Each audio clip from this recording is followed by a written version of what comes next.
প্রিয় দর্শক, স্বাগত জানাচ্ছি আপনাদের সবাইকে আইয়ন টিভির পর্দায় আমাদের নিয়মিত আয়োজন রাজনীতি অনুষ্ঠান দেখার জন্য। প্রিয় দর্শক, প্রতি সপ্তাহে আমরা এই অনুষ্ঠানটি করে থাকি বাংলাদেশকে নিয়ে কথা বলার জন্য এবং অনেক আবেগ নিয়ে। কিন্তু আজকে আমরা একটি মর্মাহত বিষয় নিয়ে কথা বলতে চাচ্ছি, যে বিষয়টি শুধু আমাদেরকে না, সারা বিশ্ববাসীকে আহত করেছে।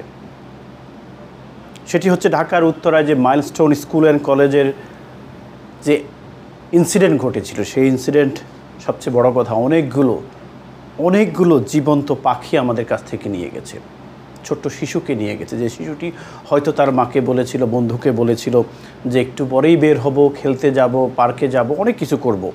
কিন্তু কিভাবে এই ঘটনাটি ঘটলো, এবং সবচেয়ে বড় কথা, এটি বাংলাদেশের নতুন কোনো ব্যাপার না। জনবহুল এলাকাতে বিমান প্রশিক্ষণ হচ্ছে, কেউ বলছে যুদ্ধ বিমান, আবার কেউ বলছে প্রশিক্ষণ বিমান। এটি নিয়ে তর্ক না করে এই মুহূর্তে বাংলাদেশের পাশে, ওই পরিবারগুলোর পাশে, ওই মানুষগুলোর পাশে আমাদের সবার দাঁড়ানো এবং সমবেদনা জানানো ছাড়া আর কিছুই নেই। সবচেয়ে বড় কথা হচ্ছে যে বাংলাদেশের রাজনীতি, বাংলাদেশের সমাজনীতি, বাংলাদেশের অর্থনীতি, প্রত্যেকটি জিনিসই কেন যেন ব্যক্তি স্বার্থের জন্য, কেনই বা এই এলাকাতে আমাদের ক্যান্টনমেন্ট থাকবে, এটাও একটা প্রশ্ন হয়তো অনেকে করতে পারেন। এখানে কেন বিমান প্রশিক্ষণ করা হবে, এটাও আর একটি প্রশ্ন। আমরা যখন সারা বিশ্বের ডাটা অ্যানালাইসিস করি, বিমান প্রশিক্ষণ কেন্দ্র অথবা ক্যান্টনমেন্ট কোথায় থাকে, একদম ঢাকা শহরের প্রাণকেন্দ্রে, সেটি কতটুকু গ্রহণযোগ্য? যাই হোক, এটি আমাদের কারোই কাম্য ছিল না, বা এটি আমাদের কারো হাতেও ছিল না, যে কারো ইচ্ছে করেই এই অ্যাক্সিডেন্ট করেনি। বাট সবচেয়ে কষ্ট লাগছে যে কতগুলো তাজা জীবন আমাদের সামনে পুড়ে ছাই হয়ে গেল। এবং আমরা মহান রাব্বুল আলামিনের কাছে কায়মন বাক্যে দোয়া করি যাতে আমাদের সবাইকে এই শোকটা সইবার তৌফিক দান করেন। এবং সরকার, প্রত্যেকটি রাজনৈতিক দল, প্রত্যেকটি মানুষ আজকে ইউনাইটেড, এবং ইউনাইটেড হতে হবে বিকজ অফ এই ছোট্ট শিশুগুলোর জন্য, তারা আমাদের আগামী প্রজন্ম।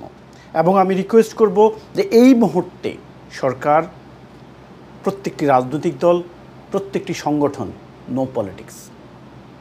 আসুন আমরা কাঁধে কাঁধ মিলিয়ে প্রমাণ করি, বাঙালিরা, বাংলাদেশিরা যখন প্রয়োজন, তখন দল, মত, ধর্ম, বর্ণ নির্বিশেষে উই আর ইউনাইটেড। এবং আমরা চাই যে জামাত, বিএনপি, জাতীয় পার্টি, এনসিপি, প্রত্যেকটি দল আজকে দলীয় স্লোগান বলে ভুলে গিয়ে বাংলাদেশের কথা বলবে, এই বাচ্চাদের কথা বলবে, এই শিশুদের কথা বলবে। আজকে আমরা চাই না যে ছাত্ররা আবার সচিবালয় ঘেরাও করুক। তাদের যৌক্তিক দাবি যদি আপনারা মেনে নেন, তাহলে সচিবালয়ে যাওয়ার দরকার নেই। কেন তাদেরকে স্লোগান দিতে হবে যে অমুকের পদত্যাগ চাই, অমুকের পদত্যাগ চাই? না। সবচেয়ে বড় কথা, আরেকটি প্রশ্ন আমাদের সামনে চলে আসছে যে আসলে কি 31 বাচ্চা মারা গেছে, নাকি আরও অনেক বেশি? আমরা কয়েকদিন আগে ইন্ডিয়াতে দেখেছিলাম সেম আরেকটি বিমান অ্যাক্সিডেন্ট। সেখানে কিন্তু কোনো প্রকার ডাটা হাইড করা হয়নি, কেন আমাদের দেশে হচ্ছে সেটাও একটি প্রশ্ন। এবং সবচেয়ে বড় কথা হচ্ছে যে এই মুহূর্তে আমাদের প্রয়োজন হচ্ছে ইউনিটি এবং ইউনিটি। যাই হোক, আমরা আজকে রাজনীতি অনুষ্ঠান থেকে এবং প্রবাসী বাংলাদেশিদের পক্ষ থেকে, আমরা যারা প্রবাসে থাকি, সেটা নট অনলি ইউকে, সারা ওয়ার্ল্ডে, আমরা সবাই ওই ফ্যামিলিগুলোর সাথে, ওই বাবা মায়ের সাথে, ওই ভাই বোনের সাথে যারা তাদের ছোট্ট বাচ্চাকে হারিয়েছে, ছোট্ট ভাইটিকে হারিয়েছে, বোনটিকে হারিয়েছে। এবং সবচেয়ে কত দুঃখজনক এবং কষ্টদায়ক যে তারা কিভাবে মৃত্যুবরণ করলো, স্বাভাবিক মৃত্যু না। এবং 10-15 মিনিটের মধ্যে তারা বের হয়ে যাবে, খেলার মাঠে যাবে। যাই হোক, আবারও বলছি, আসুন আমরা সবাই তাদের জন্য কাজ করি, বাংলাদেশের জন্য কাজ করি। এবং অনেকে প্রশ্ন তুলছেন যে সাবেক যিনি বিমান বাহিনী প্রধান ছিলেন, এত কোটি টাকা, এত মিলিয়ন পাউন্ড উনি নিয়ে নিচ্ছেন, এবং উনার কারণে এগুলো হচ্ছে। আমি এটাও বলতে চাই না, আমি বলতে চাচ্ছিলাম যে আপনি, আপনারা, আমরা সবাই বাংলাদেশের জন্য। কেমন লাগছে আপনার 4 বৎসরের, 5 বৎসরের, 8 বৎসরের একটি শিশু পুড়ে দগ্ধ হয়ে গেল? যদি সেটি আপনার হতো, তাহলে নিশ্চয়ই বিমান বাহিনীর প্রধান হয়ে, সেনাবাহিনীর প্রধান হয়ে, অথবা সরকার প্রধান হয়ে আপনি এই ডিসিশনটা নিতেন না, যেটি বাংলাদেশের জন্য সবচেয়ে ক্ষতিকর বলতে আমি বোঝাচ্ছি কেন প্রশিক্ষণ বিমান বা প্রশিক্ষণ ইনসাইড ঢাকা হবে, হোয়াই নট আউটসাইড ঢাকা। যাই হোক প্রিয় দর্শক, আমরা কথা বলার জন্য স্টুডিওতে দুজন গেস্টকে আমন্ত্রণ জানিয়েছি। বাংলাদেশের বর্তমানে আমরা নন পলিটিক্যালি আজকে কথা বলতে চাই যে কিভাবে আমরা বাংলাদেশকে একটি জায়গায় নিয়ে আসতে চাই। আপনারা জানেন যে 5ই আগস্ট আমরা নতুন বাংলাদেশ পেয়েছি। এই নতুন বাংলাদেশ পাওয়ার জন্য কিন্তু আমরা অনেকগুলো তাজা প্রাণ আমরা দিয়েছি, এবং এই নতুন বাংলাদেশের জন্য আমরা দেখেছি যে ট্রলিতে করে, ট্রাকে করে লাশ নিয়ে আগুনে পোড়ানো হয়েছে। আবার আমরা আরেকটি মর্মাহত দৃশ্য দেখলাম। আমার সাথে কথা বলার জন্য আমার পাশেই আছেন যিনি বাংলাদেশ থেকে এসেছেন, ব্রাহ্মণবাড়িয়া থেকে এসেছেন, এবং উনাকে আজকে ডাকার অনেকগুলো কারণে একটা হচ্ছে যে উনি একটি চ্যারিটি অর্গানাইজেশনের মাধ্যমে কাজ করে যাচ্ছেন বাংলাদেশের মানুষের জন্য, এবং এই যে ইনসিডেন্ট আরও ঘটছে, আরও ঘটবে, সেক্ষেত্রে আমাদের করণীয় কী এবং পলিটিশিয়ানদের ভূমিকা কী হওয়া উচিত। এবং আমি স্পেশাল থ্যাঙ্ক জানাচ্ছি বিএনপির ভারপ্রাপ্ত চেয়ারম্যান জনাব তারেক রহমান সাহেবকে। উনার আজকে একটা ওয়ার্ড যে এই মুহূর্তে আমাদের প্রয়োজন ইউনিটি, এই মুহূর্তে আমাদের প্রয়োজন বাচ্চাদের পাশে থাকা, এই মুহূর্তে আমাদের সবাইকে নিয়ে একত্রিত হয়ে এই শোক মোকাবেলা করতে হবে। জনাব কবির আহমেদ ভূঁইয়া, উনি হচ্ছেন চেয়ারম্যান ভূঁইয়া ফাউন্ডেশন, এবং যিনি আই বিলিভ যে আগামী সংসদ নির্বাচনে কসবা আখাউড়া অর্থাৎ ব্রাহ্মণবাড়িয়া 4 আসন থেকে তিনি নমিনেশন প্রত্যাশী, এবং আমি চাই ওনার প্রত্যাশা জনগণের জন্য নাকি দলের জন্য নাকি নিজের জন্য। কবির আহমেদ ভূঁইয়া, কেমন আছেন আপনি? ভালো আছি আলহামদুলিল্লাহ, আপনি কেমন আছেন? আলহামদুলিল্লাহ, অনেকদিন পরে আপনাকে দেখলাম এবং খুব ভালো লাগছে যে আপনার কাজগুলো, স্পেশালি ফরগেট পলিটিক্স, আমরা তো পলিটিক্যাল প্রোগ্রাম পলিটিক্স নিয়ে কথা বলি, আমরা যেটি দেখলাম যে আপনি আপনার একটি অর্গানাইজেশনের মাধ্যমে, ভূঁইয়া ফাউন্ডেশনের মাধ্যমে স্পেশালি বাংলাদেশের হতদরিদ্র মানুষের জন্য, যাদের নিডি মানুষ, তাদের জন্য কাজ করেছেন। তার আগে আমি এই মর্মাহত বিষয়টি আপনার হাতে শেয়ার করতে চাচ্ছি যে উত্তরার যে মাইলস্টোন স্কুল অ্যান্ড কলেজের ইনসিডেন্ট ঘটলো, এটি সারা বিশ্বকে নাড়িয়ে দিয়েছে। কেমন লাগছে আপনার? কী করা উচিত? খুবই ভয়াবহ একটা অবস্থা। কেমন লাগছে এটা প্রশ্নটা তো অত্যন্ত বেদনাদায়ক। এটা সারা পৃথিবীর ভিত নাড়িয়ে দিয়েছে। আমি মনে করি যারাই, এখন তো আধুনিক যুগ, একটা ঘটনা ঘটলে সাথে সাথেই সারা পৃথিবী সোশ্যাল মিডিয়াতে চলে যাচ্ছে। এই ঘটনা জানার পর সারা পৃথিবীর মানুষ হতবাক হয়ে গিয়েছে। আমাদেরই কিন্তু অনেক কিছু জানা ছিল না, যে বিষয়গুলো এখন আমাদের বের হয়ে আসতেছে, আমাদের জানতে ইচ্ছা করতেছে। আপনি কিছুক্ষণ আগে বলেছেন যে ঢাকা শহর একটা জনবহুল শহর, একটা জনবহুল শহর, প্রায় 18 মিলিয়ন লোক বাস করে ঢাকা শহরে, এবং বিল্ডিংয়ের শহর। এরকম একটা জনবহুল শহরে বাংলাদেশের সীমাবদ্ধতা আছে, কারণ বাংলাদেশের যে বিমান পরিচালনার যে রানওয়ের সংকট আছে। আপনাকে বিষয়টা বুঝতে হবে, কারণ আমি ঢাকা থেকে কক্সবাজার গিয়েছি বিমানে। কক্সবাজারের বিমানটা ছেড়ে আসার আগ পর্যন্ত আমাদের বিমানকে অ্যালাউ করে নাই কক্সবাজারের উদ্দেশ্যে রওনা দেওয়ার জন্য। অর্থাৎ ওইখানে এট এ টাইম মানে একাধিক বিমান নিতে পারে না। আমাদের সেই সীমাবদ্ধতাটা আছে, যেই কারণেই কিন্তু আমার মনে হয় যে এই রানওয়ের মানে ক্রাইসিসটার কারণেই তারা এইখানে প্রশিক্ষণের ব্যবস্থা করেছে। কিন্তু কবির ভাই, আপনি কি মনে করেন এটা যুক্তিযুক্ত কিনা যে এত জনবহুল একটা শহরের মধ্যে? অবশ্যই যুক্তিযুক্ত না, কারণ দেখেন বাংলাদেশ তো ছোট জায়গা না, অনেক জায়গা আছে।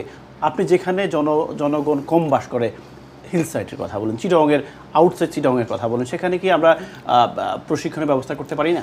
অবশ্যই পারি। এখানে আমাদেরকে বুঝতে হবে যে গত সরকার অর্থাৎ আওয়ামী লীগ ফ্যাসিস্ট খুনি হাসিনা সরকারের আমলে তারা কিন্তু বিভিন্ন মেগা প্রকল্পের নামে অনেক টাকা লুটপাট করেছে, এবং প্রতিরক্ষা খাতেও কিন্তু অনেক আপনার ছিল, বরাদ্দ ছিল। যেমন এই গত অর্থ বছরে আমি দেখেছি, আমি একটা তথ্য মতো আমি পেয়েছি, প্রায় 42,000 কোটি টাকা এই প্রতিরক্ষা খাতে বরাদ্দ করা আছে। আমার প্রশ্ন হলো, এত বিপুল অঙ্কের টাকা বরাদ্দ থাকলে অবশ্যই সরকার যদি উদ্যোগী হতেন, তারা কিন্তু আমাদের এই প্রশিক্ষণের যে বিমানগুলো প্রশিক্ষণ পরিচালনা করার জন্য যে বিমানগুলো চালানো হয়, হ্যাঁ, এইটার জন্য আলাদা একটা স্পেসে খালি জায়গাতে করা, এটা অত্যন্ত যৌক্তিক করা উচিত ছিল। যেহেতু আমাদের সংকট আছে, করতে এটা সময় সাপেক্ষ ব্যাপার, কিন্তু উদ্যোগ নেওয়া হয় নাই। কিন্তু যেহেতু সময় সাপেক্ষ ব্যাপার, উদ্যোগ নিতে হয়তো দেরি হচ্ছে, তাহলে আমার প্রশ্ন হলো এখানে কেন মাইলস্টোনের মতো একটা কলেজকে এবং স্কুলকে এখানে পারমিশন দেওয়া হইলো এখানে স্কুলটা করার দিয়াবাড়িতে, যার মাথার উপর দিয়ে গিয়ে বিমানটা ল্যান্ড করে। আপনাকে বুঝতে হবে কিন্তু একদম ঠিক মাইলস্টোন স্কুলের উপর দিয়ে বিমানগুলো ল্যান্ড করে, ওঠানামা করে। তাহলে এই যে একটা ভয়ঙ্কর একটা মৃত্যুফাদি বলবো, আজকে দেখেন এমন একটা ভয়ঙ্কর ঘটনা ঘটেছে, এটার তো আসলে আপনার এটা বলে মানে এটা হৃদয় ভেঙে আসছে। আপনাকে আমি এক্সপ্লেন করতে পারবো না। গত 2 দিন ধরে আমি অসুস্থ হয়ে গিয়েছি। আমি যখন কয়েকটা বাচ্চাকে দেখেছি, আপনি একটা বাচ্চা তার গায়ে জামা নেই, ছোট বাচ্চা 6-7 বছরের বাচ্চা হবে, কত মর্মান্তিক ঘটনা। সে নিজে সারা শরীর কিন্তু পুড়ে গিয়েছে তার, এবং সে দৌড়াচ্ছে, তার মায়ের খোঁজ করতেছে। ইস, কি হৃদয় বিদারক এটা। আমি তারপর থেকে আমি নিজেই অসুস্থ হয়ে গিয়েছি। আমি হঠাৎ করে অনুভব করতেছি যে আমার কেমন মাথা ব্যথা করতেছে, কেমন যেন অস্বস্তি আমি বোধ করতেছি।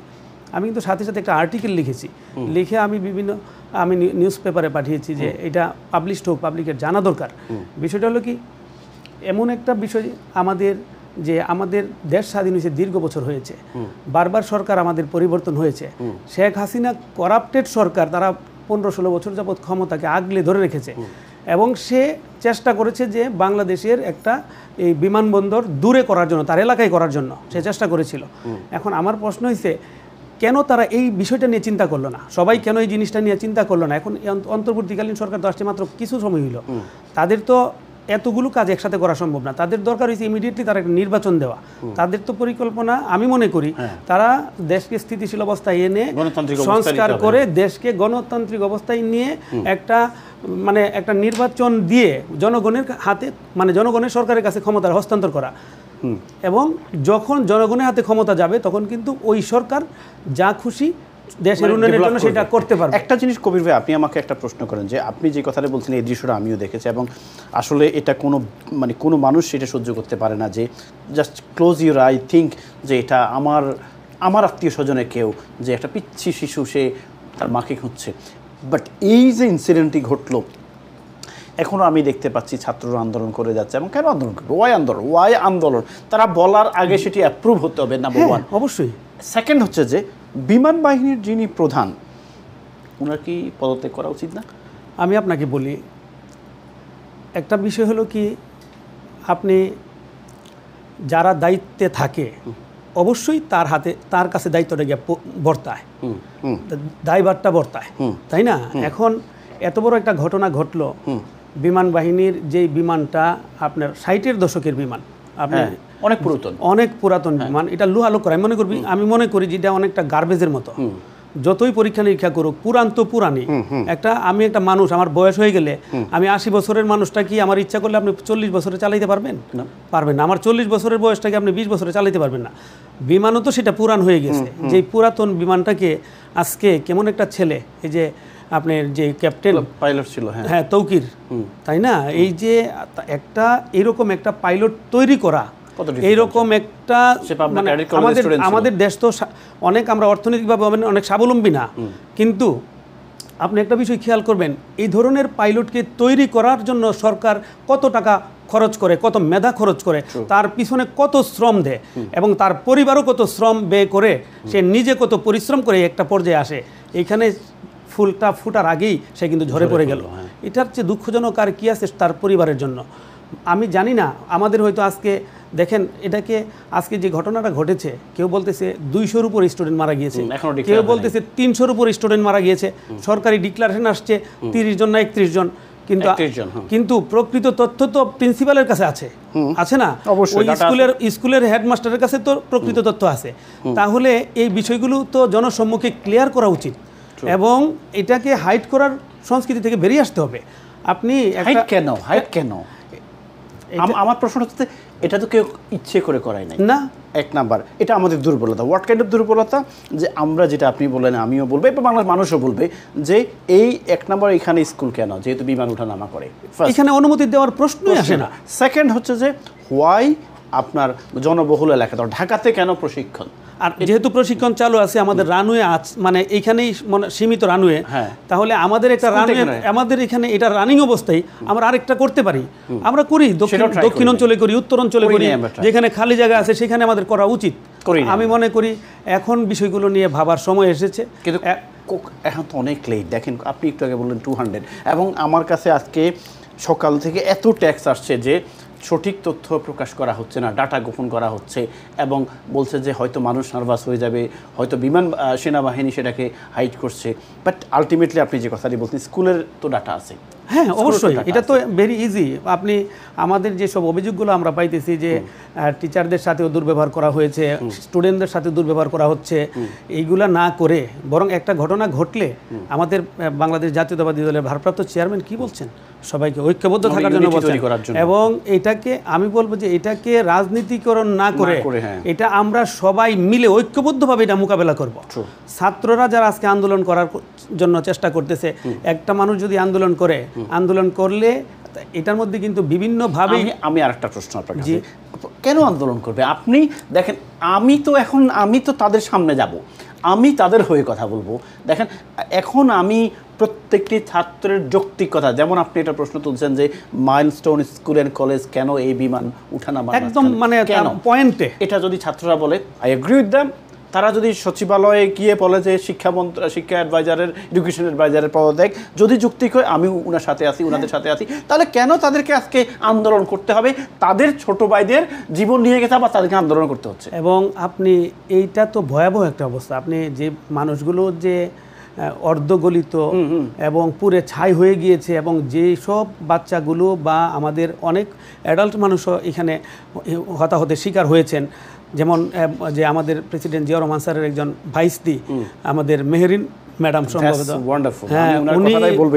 উনি 20 জন বাচ্চাকে সেভ করতে গিয়ে উনি নিজের প্রাণটা দিয়ে দিয়েছেন।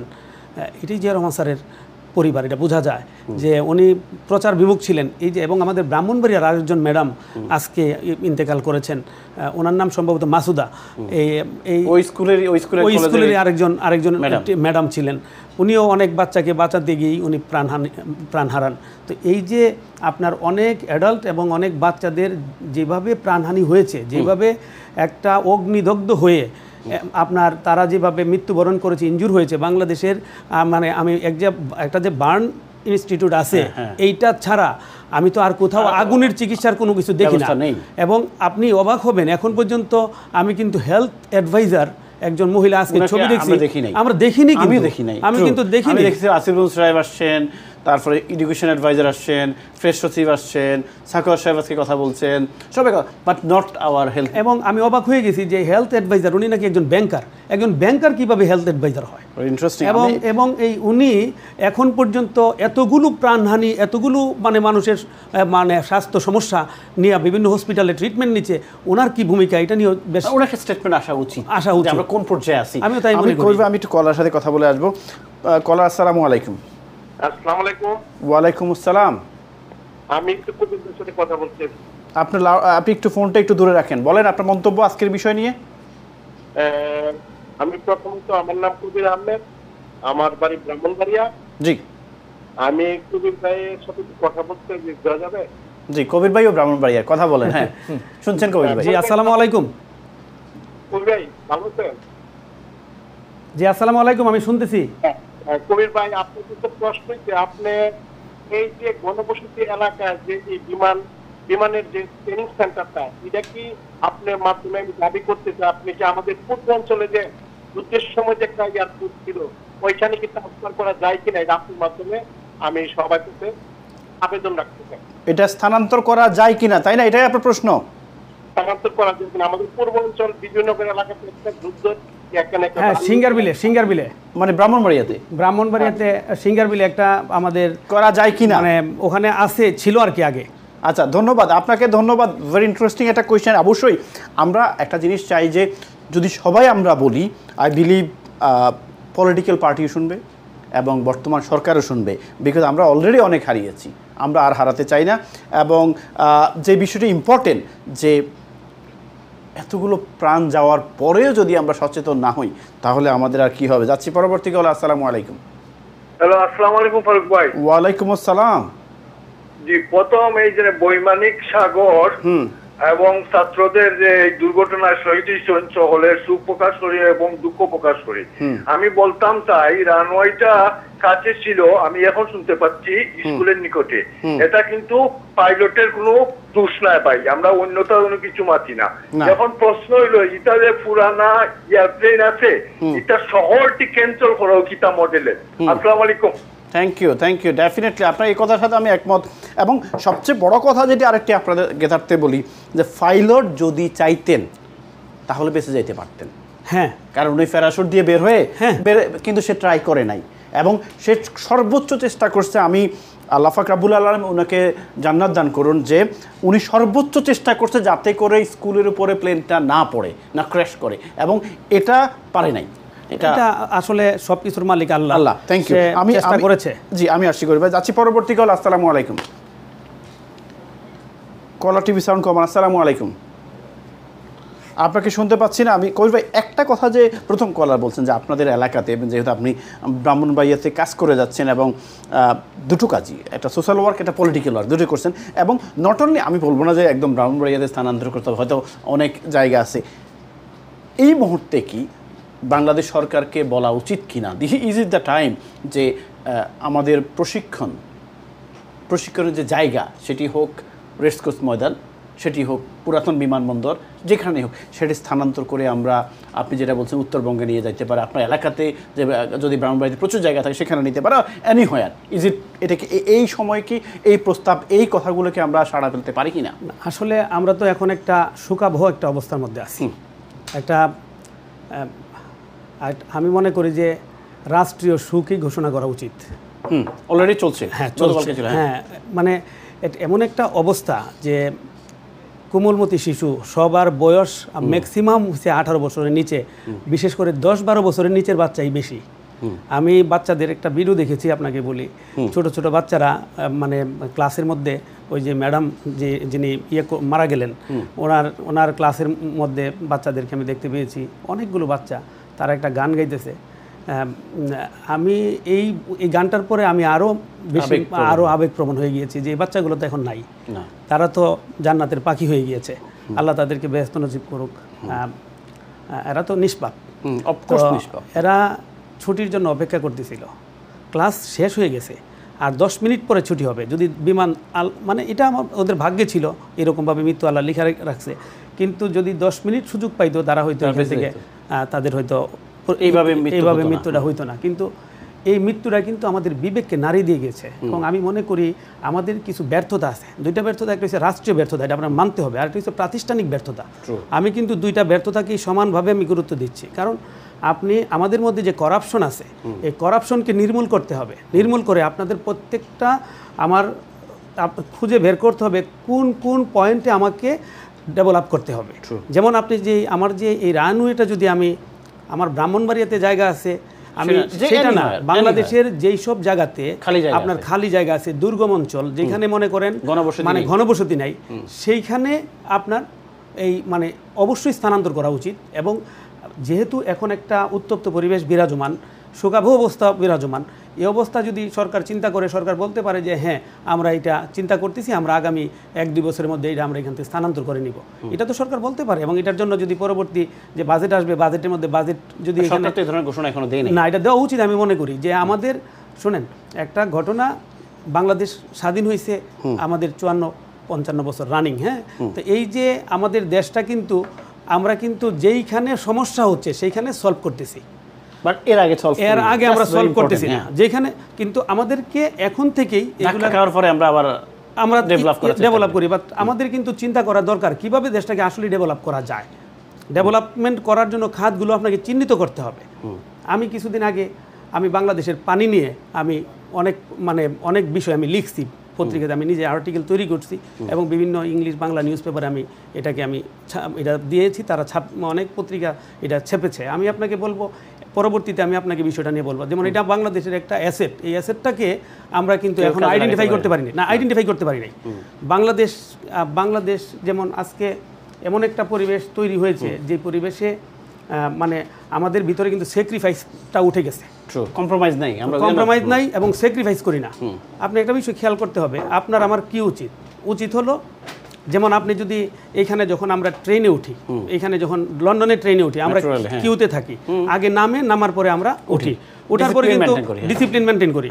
এবং ইভেন যারা মানে বয়সে একটু বড় সিনিয়র সিটিজেনকে আগে ওঠার জন্য বলি, থাকে অ্যালোকেট, না আগে ওঠার জন্য বলি, মানে আমি পিছনে থাকি যে আপনি আগে যান, আবার আমাকেও আরেকজন ট্রাই করে যে আপনি আগে যান। আপনি এটা কি বিষয় খেয়াল করবেন?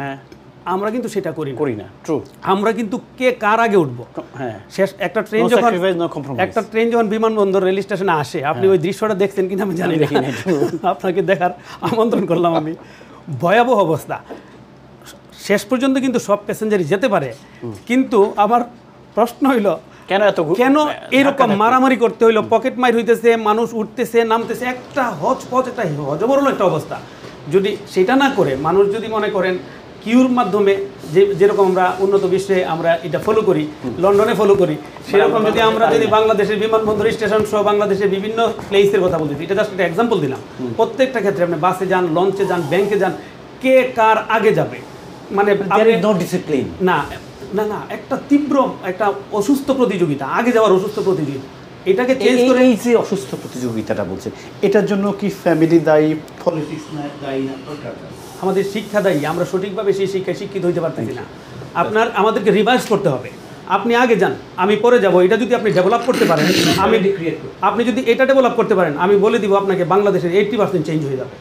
80% যদি আপনি এটা খালি ডেভেলপ করতে পারেন যে আপনি আগে যান, আমাকে পরে যান, হ্যাঁ, জাস্ট আপনি স্যাক্রিফাইসটা যদি গ্রো করতে পারেন, মানে উইল বি চেঞ্জ ইমিডিয়েটলি, মানে আনবিলিভেবল। আমি একটা প্রশ্ন করে বেড়েছি, আমি সেটা রেখে দেবো। প্রশ্নটা হচ্ছে আপনার কাছে, এই যে এই মর্মান্তিক ঘটনা, এই যে ইনসিডেন্ট, কথা বা মাইলস্টোন কলেজের কথা, আপনি অনেকগুলো ইম্পর্টেন্ট পয়েন্ট নিয়ে আসছেন অলরেডি।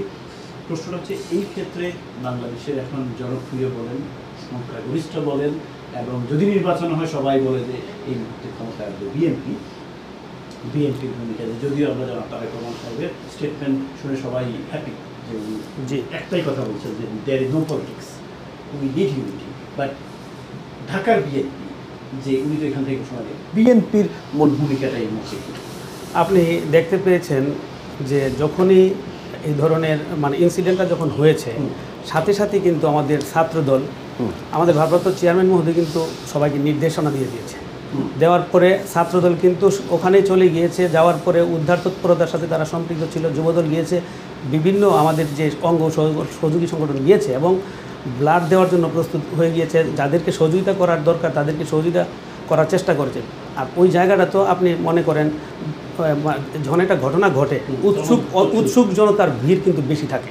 তাহলে এইখানে ওইটা তো যারা মানে আপনার আইনশৃঙ্খলা বাহিনী ছিল তারাও কন্ট্রোল করতে হিমশিম খেয়েছে, কিন্তু আমাদের লোকজন যথাসম্ভব সাথে ছিল, তাদেরকে সহযোগিতা এখন আছে। হ্যাঁ, বিএনপি। আরেকটা প্রশ্ন, আপনি কি মনে করেন বিএনপি যেহেতু এখন সবচেয়ে বড় দল, বিএনপি এই যে আপনি একটা প্রস্তাবের কথা বলার প্রশ্ন করে বললেন, বিএনপি কি সরকারকে কোনো প্রস্তাবনা দিবে যে এই যে এতগুলো শিশুকে আমরা হারাবো? আমি আপনি মারা গেলে এত কষ্ট হতো না, আমরা অ্যাটলিস্ট আমাদের, কিন্তু এই পিচ্ছি শিশুটা আপনি যেটা বললেন যে একটা পিচ্ছি 4-5 বছর একটা মেয়ে, তার পুরো দগ্ধ অবস্থা, তার মাকে আমি দেখেছি, এসে মর্মান্তিক। আর কি হতে পারে আমি জানি না। এরপরও যদি বাংলাদেশের পলিটিশিয়ান, বাংলাদেশের সরকার এবং বাংলাদেশের আমলারা শিক্ষা না পায় যে তাদের পকেট ভরার জন্য, বিশ্বাস করেন পকেট ভরার জন্য এই বাচ্চাদেরকে তারা হত্যা করে। একটা বিষয় চিন্তা করতে হবে, ওনাদেরও তো বাচ্চা আজকে হইতে পারে, হয়তো ওনারা অন্য দেশে পড়ে, মেবি সবাই তো অন্য দেশে পড়ে না, কেন ওনারা এই ধরনের এই কাজ, মানে এই টেন্ডেন্সিটা, ওই যে টেন্ডেন্সিটা, আপনাকে বেশি পয়সার মালিক হইতে হবে, টেন্ডেন্সিতে বেরিয়ে আসতে হবে এবং আপনাকে স্যাক্রিফাইস করা শিখতে হবে। এই জিনিসটাকে ডেভেলপ করতে হবে আগে। আর বিএনপি কি কোনো প্রস্তাব সরকারকে দেবে? আসলে আমি তো বিএনপির দায়িত্বশীল কেউ না, আমি একজন সদস্য মাত্র। তো সেই ক্ষেত্রে সিনিয়র নেতারা এই বিষয়ে যা সিদ্ধান্ত দিবেন আমরা মেনে চলব। থ্যাংক ইউ কবির আহমেদ ভাই। আমি আপনার ফাউন্ডেশন নিয়ে একটু পরে কথা বলবো, তার আগে যাচ্ছে জনাব ব্যারিস্টার আমিন সাহেব, আপনাকে একটু দেরিতে স্বাগত। আমি একটু দেরিতে ট্রাফিকে পড়েছিলেন। যাই হোক, খুবই মর্মান্তিক একটি বিষয় নিয়ে আমরা কথা বলছিলাম। আসলে এটি তো আর কথা আছে না যে চলে গেলে তো আর ফেরত পাবো না, এবং আমি আমার জন্মের পরে এত কষ্টের একটা দৃশ্য, এত মর্মান্তিক, অনেক মানুষ আমি দেখেছি যে সাগর রুনির লাশ কাটা কাটা পিছু আমি দেখেছি, আমি বিডিআর ট্র্যাজেডিও দেখেছি। এবং 7 মার্ডারও দেখেছি, কিন্তু আমার কাছে এখনও আমি মনে করি যে 100 জন মারা যাক সিনিয়র সিটিজেন, আমার আপনার মতন যারা আমরা, কিন্তু 4 বছরের একটা বাচ্চা, 5 বছরের একটা বাচ্চা যেভাবে কালকে দগ্ধ হয়েছে, এ দায় কে নেবে? বিসমিল্লাহির রহমানির রহিম। সম্মানিত উপস্থাপক এবং আমার সহ অতিথি হিসেবে যিনি এসেছেন কবির ভাই এবং কবির ভাই এবং আমাকে যারা দেখছেন সবাইকে আসসালামু আলাইকুম রহমতুল্লাহি ওয়া বারাকাতুহু। আমি প্রথমেই যে মর্মান্তিক যে ঘটনাটি ঘটেছে এটি কোনোভাবেই মেনে নেওয়ার মতো নয়। আমারও এই বয়সের ছেলে রয়েছে, তারা স্কুলে যাচ্ছে, স্কুলিং করছে। তো যখন আমাদের চোখের সামনে অসংখ্য ছেলে মেয়ে, আমাদের স্নেহের শিশুরা আমরা দেখেছি অগ্নিতে দগ্ধ হচ্ছে, এটা কোনোভাবে কোনো প্যারেন্টস, কোনো ভাই, কোনো বোন, কোনো পিতামাতা সহ্য করতে পারার কথা নয়। তো এটি বাংলাদেশের ইতিহাসে অন্যতম একটি হৃদয় বিদারক এবং দুঃখ ভারাক্রান্ত ইতিহাসের একটি ঘটনা এবং এটি অত্যন্ত মর্মান্তিক। সম্মানিত উপস্থাপক, এই দায়িত্বটা কে নেবে? রাইট, প্রথমেই আপনার কোয়েশ্চন হচ্ছে এই দায়িত্ব কে নেবে। বাংলাদেশ একটি রাষ্ট্র, আমরা 1971-এ স্বাধীনতা অর্জন করেছি। বাংলাদেশের এয়ারফোর্সে F7 একটি 95-এর পর থেকে F7 তারা উৎপাদন বন্ধ করে দিয়েছে চায়না। তো কেন আমাদের লক্ষ্যর যক্ষর এই বিমানগুলো আমাদের বিমানবন্দরে রাখতে হবে? কেন ইউজ করতে হবে? আপনি জানেন সম্মানিত উপস্থাপক যে আমাদের বিমানবন্দরে F7 রয়েছে 3 স্কোয়াড্রন। দ্যাট মিনস আপনি যদি 12কে 3 দিয়ে গুণ করেন 36, একটা তো ধ্বংস হয়েছে F7, আর 35 বিমান এরকম লক্ষ্যচক্র বিমান রয়েছে বাংলাদেশি বিমান বাহিনীতে। 95-এ যার উৎপাদন বন্ধ হয়ে গিয়েছে, আমরা কেন, আমাদের নীতি নির্ধারকরা কেন অতীতে সেই বিমানগুলো এখনও রেখেছি বিমানবন্দরে?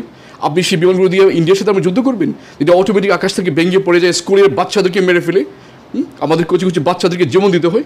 তো সেই রকম বিমান যদি আপনি বিমানবন্দরে রাখেন, তাহলে আপনি এই যে অতীতে যারা নীতি নির্ধারণ করেন, যিনি প্রতিরক্ষা মন্ত্রী ছিলেন এবং যে ডিফেন্স অ্যাডভাইজার ছিল জেনারেল তারেক সিদ্দিকী, আপনি গুম করেছেন দেশের মানুষকে, আপনি আইনাঘর কায়েম করেছেন, আপনি ব্রিগেডিয়ার আজমিকে আপনি ধরে এনেছেন, আপনি ব্যারিস্টার আরমানকে ধরে এনেছেন, আপনি লক্ষ্যযোগ্য বিমানগুলো এখান থেকে সরাতে পারেননি। আপনি ডিফেন্স অ্যাডভাইজার হিসেবে আপনি কি করেছেন? ডিফেন্স অ্যাডভাইজার হিসেবে আপনার দেশের মানুষকে খুন গুম কীভাবে করা যায় সেই প্ল্যানগুলো করেছেন পলাতক প্রধানমন্ত্রী শেখ হাসিনার কাছে বসে। আমরা দেখিনি তাকে একটা সুষ্ঠুভাবে বাংলাদেশ বিমান বাহিনীকে উন্নত করতে, বাংলাদেশ সেনাবাহিনীকে উন্নত করতে। আপনি সেনাবাহিনীকে আপনি বানিয়েছেন গুম এবং খুনের একটা বাহিনী হিসেবে। আমরা দেখেছি লাস্ট পর্যন্ত, খুবই দুঃখজনক যে কতজন স্কুলের ছাত্র মারা গিয়েছে, সেটা আমরা পাইনি। কেন আপনাকে বলতে হবে যে আজকে 20 জন মারা গেছে, 22 জন মারা গেছে? আপনি কেন সংখ্যাটা প্রকাশ করতে পারছেন না? বর্তমান সরকার দায়ী নাকি? অবশ্যই যারা বর্তমান উপদেষ্টা পরিষদে আছেন, প্রধান উপদেষ্টা থেকে শুরু করে সবাই দিই, অবশ্যই দায়ী। আমরা এমন কিছু মানুষকে উপদেষ্টা বানিয়েছি। মাননীয় সম্মানিত উপস্থাপক, আমি বাংলাদেশ জামাত ইসলামীর পক্ষ থেকে বলছি, আমরা বিপ্লব সাধন করেছি। আমরা তাদেরকে ক্ষমতায় বসিয়েছিলাম, এনজিওগ্রাম একটা অ্যাডভাইজার পরিষদ আমরা গঠন করেছি। কবির আহমেদ ভাই একটু আগে বললেন যে হেলথ অ্যাডভাইজার যিনি, উনি দেখেন নাই, আমি দেখি নাই, টু বি অনেস্ট। আপনি ব্যাংকার ছিলেন আগে নাকি? ব্যাংকার ছিলেন। এই ইনসিডেন্টের পর আমরা দেখি নাই, আমরা তো দেখিনি। দেখি আপনি একজন lady, he was not a ব্যাংকার। উনি এটা ব্যাংকার হওয়ার যোগ্যতা তো তার নেই। নূরজাহান বেগম, আপনি প্রফেসর ইউনিভার্সিটির গ্রামীণ ব্যাংকে ছিল, সে হচ্ছে একজন উদ্যোক্তা। আচ্ছা, তো আপনারা এটাতে প্রতিবাদ করেন না? আপনারা তো ওনাদের সাথে ভেরি ক্লোজ আন্ডারস্ট্যান্ডিং। না, আমরা তাদেরকে যখন বসেছিলাম, যেমন প্রফেসর ইউনুস, উনি নোবেল বিজয়ী অর্থনীতিবিদ, আমরা যে হাই এক্সপেকটেশন নিয়ে ওনাকে ক্ষমতায় বসেছিলাম, ব্যক্তিগতভাবে আমি দেখেছি যে আশানুরূপ এমন কোনো অ্যাডভাইজার প্যানেল নিয়ে আমি সম্পূর্ণ প্রশ্ন করতে চাই। আপনি তাই না মাননীয় উপস্থাপক, আপনি দেখেছেন যে শিক্ষা উপদেষ্টা আপনি পরদিন পরীক্ষা স্থগিত করবেন এটা সিদ্ধান্ত দিতে গিয়ে উনি সারা রাত সিদ্ধান্ত দিতে পারেননি।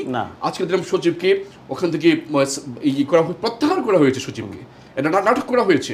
আপনি ছাত্রদেরকে অ্যাটাক করছে, ছাত্রদেরকে আপনি এটা করেছেন, কেন করবে এটা আমি বুঝি না। কেন দুঃখে বারাক্রান্ত মন নিয়ে যে গার্ডিয়ানরা এসেছেন যে আমার ছেলে কোথায়, আমার মেয়ে কোথায়, আপনি তাদের উপরে শুধু পুলিশ না, আপনি সেনাবাহিনীকে লেলিয়ে দিবেন। যে সেনাবাহিনীকে আমরা গর্ব করি, যে সেনাবাহিনীকে আমরা দেশের, আমি সারপ্রাইজ জনাব ব্যারিস্টার আমিন, আমি একটা অবাক হয়ে যাচ্ছি যে 9 ঘন্টা অবরুদ্ধ অবরুদ্ধ ছিলেন অ্যাডভাইজাররা। সবচেয়ে বড় কথা যে আমার প্রশ্ন, যেখানে ছাত্রদের আজকে বুকে চড়াই নেব, ছাত্রদেরকে আমরা আলিঙ্গন করব যে বাবা আমাদের ব্যর্থতা, আমাদের ব্যর্থতা আমরা পুরাতন বিমান দিয়ে রেখে দিয়েছি, আমাদের ব্যর্থতা আমরা জনবহুল এলাকাতে এখনো ট্রেনিং করাচ্ছি, আমাদের ব্যর্থতা, তোমরা যা চাও যা, এটা তো পরীক্ষা স্থগিত করবে, এটা তো লজিক্যাল। আমার ভাই মারা গেছে, আমি পরীক্ষা হলে যাব, একটা ভয়ঙ্কর ব্যাপার। এত বড় একটা মানে সুখের সময় পরীক্ষা কিভাবে চলে? পরীক্ষা কি লিখতে হবে? তো স্টুডেন্টের মাথায় তো লেখাটা আসতে হবে। তাহলে যে দুজন উপদেষ্টাকে বন্দী করে রাখা হয়েছিল, আমার সম্মানিত উপস্থাপক, আপনি জানেন আমাদের ডক্টর আসিফ নজরুল ছিলেন। হ্যাঁ, তো আসিফ নজরুলকে কেন আজকে 9 ঘন্টা বন্দী হিসেবে থাকতে হয়? নিশ্চয়ই উনি মিস্টেক করছেন, নিশ্চয়ই উনি প্রপার স্টেপ নিতে পারছেন না। আপনি বলতে পারেন যে উনি তো হচ্ছে ল অ্যাডভাইজার, তো এডুকেশনের সাথে ওনার কিসের সম্পর্ক? না, আপনি de facto he is one of chief adviser. আমরা তাকে এরকমভাবে স্থানের মধ্যে বসিয়েছি, আমরা যা বিপ্লব সাধন করেছি, বুকের তাজা রক্ত বিলিয়ে দিয়েছি। শহীদ আবু সাইদ তার বুকের তাজা রক্ত বিলিয়ে দিয়েছে, আমাদের শত শত ভাই শহীদ হয়েছেন, হাজার হাজার ভাই পঙ্গুত্ব বরণ করে এখনো মৃত্যুর সাথে পাঞ্জা লড়ছেন। আমরা তোমাদেরকে বসেছিলাম এই নাটকগুলো করার জন্য, এই অদক্ষতার পরিচয় দেওয়ার জন্য। আমরা তো হাই অ্যাম্বিশন নিয়ে তোমাদেরকে আমরা তোমাদেরকে ক্ষমতার মধ্যে বসেছিলাম, কিন্তু একটা তার বিনিময়ে আমরা আজকে এতগুলো শিশুর জীবন হারিয়েছি। ডেফিনেটলি আজকে এয়ারফোর্সের প্রধান যে বক্তব্য দিয়েছে, আমি আশ্চর্য হয়েছি। উনি বলেছেন যে এটা হচ্ছে যুদ্ধ বিমান অ্যাক্সিডেন্ট হতেই পারে, F-35ও অ্যাক্সিডেন্ট হয়। উনি কন্ডোলেন্স প্রকাশ করবেন, শোক প্রকাশ করবেন, উনি নিজকে ডিফেন্ড করছেন। কেন সামরিক এই F-7 যুদ্ধ বিমান, অনেকে বলতেছে যে এটা প্রশিক্ষণ বিমান, প্রশিক্ষণ বিমান না, F-7 হচ্ছে যুদ্ধ বিমান। যুদ্ধ বিমানকে কেন রাজধানী ঢাকা শহরের উপর দিয়ে আপনাকে উড়াতে হবে? রাইট, আপনি আউটসাইড ঢাকা শহরের পাশে আপনি সাভারের দিকে যান, অসংখ্য খালি জায়গা রয়েছে, আপনি সেগুলোতে আপনি ওই বিমান বহরটা সরিয়ে নিতে পারেন।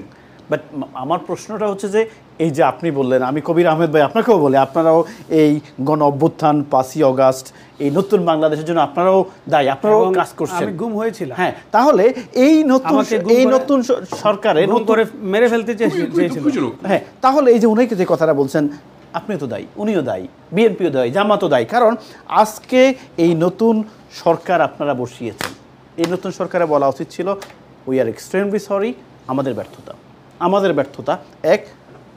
আমি মাঝে মাঝে আমাদের কি একজন অ্যাডভাইজার আছেন না, নাম কি না, কোন অ্যাডভাইজার, সারা জীবন দেখলাম যে নাটক করছে শেখ মুজিবুর রহমান সাহেবের নাম নিতে শেষ, ঠিক আছে, উনাকে আপনারা পাঠা দিয়েছেন। ফারুকী সাহেবের ওয়াইফ, এটা জামাত পাঠাইছেন ভাই, আপনারা পাঠাইছেন, আপনারা পাঠা দিয়েছেন উনাকে কোথায়? আমরা বলবো আপনারা বসিয়েছি, কে বসিয়েছে? রাজনীতি। আমি টু বি অনেস্ট, যদি নুসরাত ফারিয়াকে আপনারা অ্যারেস্ট করতে পারেন বিকজ অফ তার, তাহলে তৃষাকে অ্যারেস্ট করবেন না কেন? তৃষাকে অ্যারেস্ট করা হবে না? সে তো শেখ মুজিবকে নিয়ে যে, আর তার জামাইকে আপনারা দিয়েছেন অ্যাডভাইজার পোস্ট। মানে এটা কোন, আবার এখন একটু আগে আপনি যে কথাটা বললেন স্বাস্থ্য অ্যাডভাইজার, আমি উনাকে রেসপেক্ট করি, উনি আমার খুব সিনিয়র একজন মানুষ, মাতৃসমতুল্য, কিন্তু বন্যেরা বনে সুন্দর, শিশুরা মাতৃ করে। জি, ডেফিনেটলি। কারণটা হচ্ছে আমাকে দিয়ে যদি আপনি বলেন যে নিউজ পড়ো, আমি নিউজ পড়তে পারি না, আমাকে আপনি টকশো করতে বলেন, কিন্তু এই অবস্থার জন্য দায়ী কে? বিএনপি, জামাত, নাকি বর্তমান সরকার? কারণ মাই কোশ্চেন ইজ, আপনারাও আন্দোলন করেছিলেন 5ই অগাস্টে, আপনি গুম হয়েছিলেন, ছাত্রদল অনেক নেতা নিহত হয়েছে, বিএনপির অনেকে কিডন্যাপ হয়েছে, বহু নেতা কর্মী গুম হয়েছে, আরমান সাহেবের কথা বলেন, আয়নাঘরের কথা বলেন। জি, তাহলে আপনারা কেন এখনো প্রশ্ন তুলছেন না যে আমাদের ওই আন্টিকে, মানে স্বাস্থ্য অ্যাডভাইজার, উনাকে ব্যাংকেই রাখেন, উনি ব্যাংকের যোগ্য? আজকে পর্যন্ত উনাকে আমরা জনসম্মুখেই দেখি নাই। এটা কবে নিয়োগ করছে সেটাও জানি না। না, উনাকে প্রথমেই থেকে ডেফিনেটলি আজকে উনাকে আমি দেখি নাই, আমি ইনস্টিটিউটে পাওয়া যায় নাই, তাকে কোথাও থেকে আমরা দেখি কোথাও নাই। তাহলে এই দায়িত্ব, আমি তো মনে করি এই দায়িত্ব বিএনপি এবং জামাতের ভয়েস রেজ করা উচিত যে আমরা এই যে অ্যাডভাইজারগুলো বাংলাদেশের 16 বছর কথা বলতে পারি নাই, 16 বছর নির্যাতিত হয়েছি, 16 বছর বাংলাদেশে যেতে পারি নাই। এখন যারা বাংলাদেশে বসে বসে পাকা কলা খেয়েছে, আমি ফারুকী সাহেবের কথা বলছি, হ্যাঁ, তারাই তো এখনো ফাঁকা কলা খাচ্ছে। তার মানে হচ্ছে যে বাংলাদেশ কোথায় পরিবর্তন হয়েছে? তাহলে কেন আবু সাইদ, কেন মুগ্ধ? আপনি শুধু এই কথা বলবেন, আমি আপনাকে আর একটু যোগ করে দিই, যারা 5ই আগস্টের এই যে বিপ্লবের সময় গুলি করে অনেক মানুষকে পাখির মতো মেরেছে, অনেক ছাত্রদেরকে মেরেছে, আমাদের দলীয় বিএনপির অনেক নেতাকর্মীকে পাখির মতো গুলি করে হত্যা করেছে, যাদের হাতে রক্তের দাগ, এখনো তারা প্রশাসনের বিভিন্ন জায়গায় বসে আছে। আপনি কি আশা করতে পারেন? ভেরি স্যাড, হ্যাঁ, ভেরি স্যাড। এখনো প্রশাসনের বিভিন্ন জায়গাতে বসে আছে।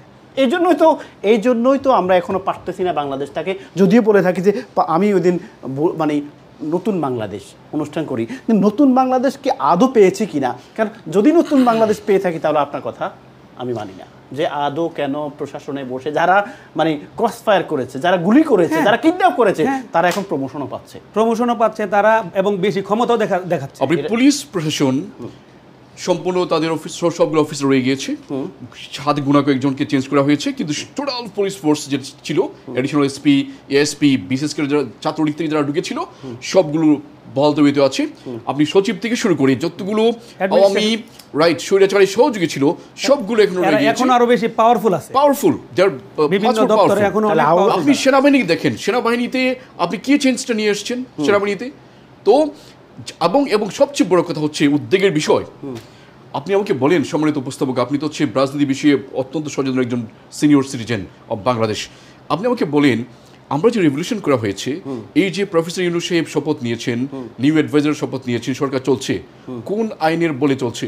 আপনি যদি জুলাইয়ের রেভলিউশনের declaration of the July revolution, proclamation of the July revolution যদি না দেন, জুলাই ইসলাম যদি ঘোষণা না করেন, এই সংবিধানকে যদি স্থগিত না করেন, এই সংবিধানকে যদি বহাল রাখেন, এই সংবিধানের 7 আর্টিকেল 7A অনুযায়ী সবগুলো অ্যাডভাইজার এবং এর সাথে জড়িত সবাইকে ফাঁসি দিতে পারে।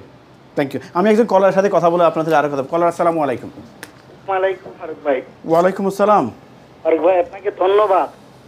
আপনি যে কথাগুলো বলতেছেন, রাজনৈতিক নেতৃবৃন্দ দুজনই কিন্তু আপনার সাথে কথা বলতেছেন না ফারুক ভাই।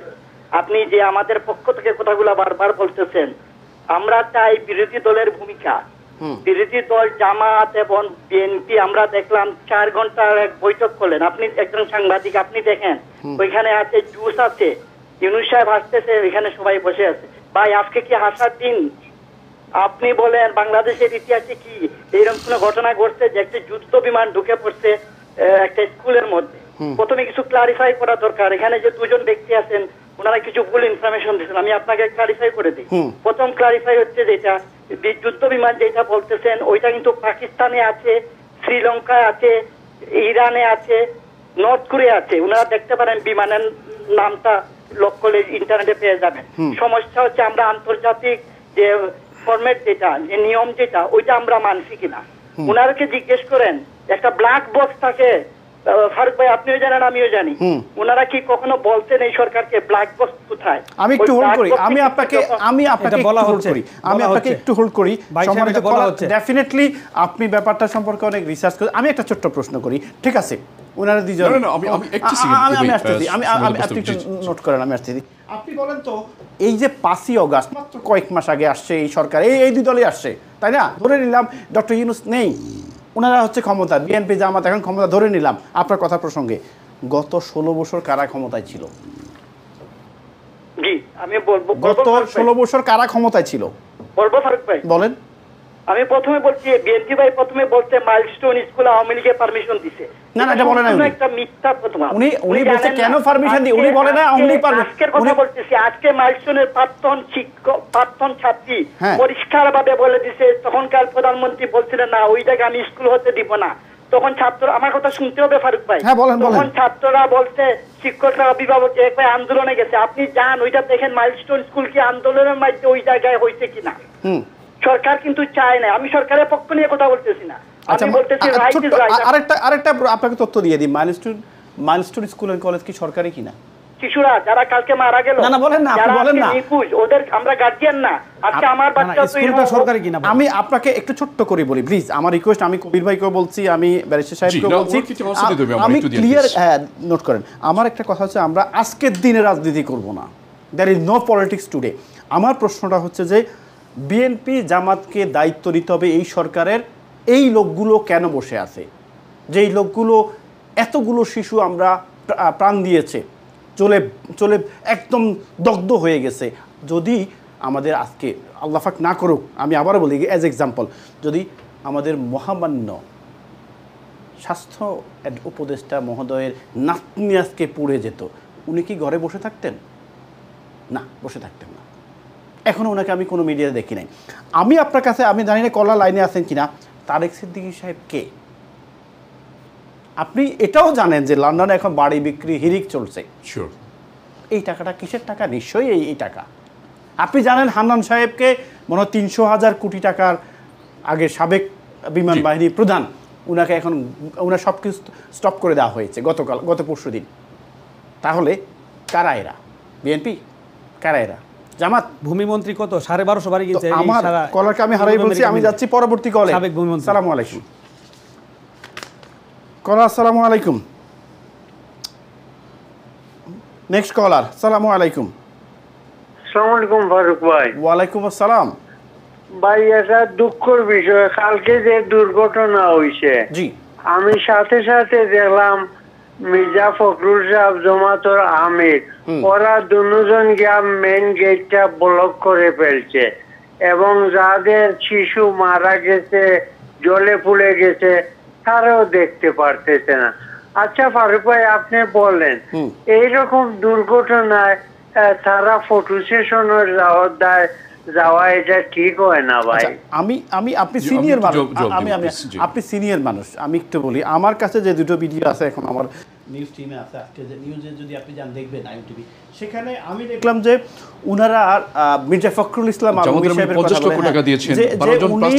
গাড়িকে বের করে দেওয়ার জন্য রাস্তা করে দিচ্ছেন। আমি যে যতটুকু দেখলাম, জামাতের আমির ডাক্তার সাহেব আই বিলিভ 50 লক্ষ টাকা দিয়েছেন, 12 জন প্লাস্টিক সার্জন নিয়ে গিয়েছেন। এক্স্যাক্টলি। এবং ইবনে সিনা এবং ইসলামী ব্যাংকের সমস্ত হাসপাতালকে উনি ওপেন করে দিয়েছেন। আমরা আবারও বলি, no politics today, no politics. আমার কলা যারা কল করবেন, আজকে একটু আমরা বাংলাদেশের জন্য কথা বলি, এই বাচ্চা শিশুদের জন্য কথা বলি। পরবর্তী কলার, আসসালামু আলাইকুম।